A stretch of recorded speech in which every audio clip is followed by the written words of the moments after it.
बनाओ, बढ़िया से बनाओ, इसके भाई को और बाप को भेजेंगे। बढ़िया से बनाओ, मैं कह रहा हूँ। मुझे ना बना कोई सा बनाओ।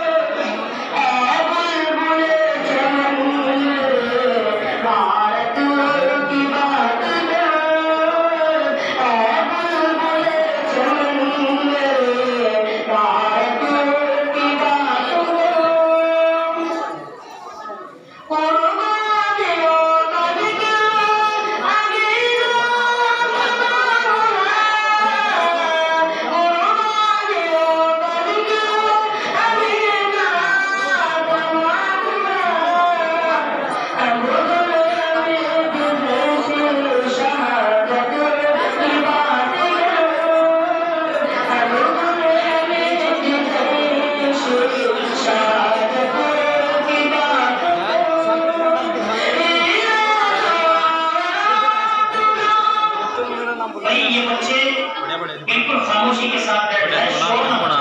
अच्छी बात नहीं है। यहाँ पर आने के बाद अच्छे अच्छों के पसीने छूट जाते हैं। ये बच्चा पढ़ रहा है बड़ी मेहनत के साथ में, तवज्जो के साथ में सुने, बिल्कुल खामोशी इख्तियार कर ले।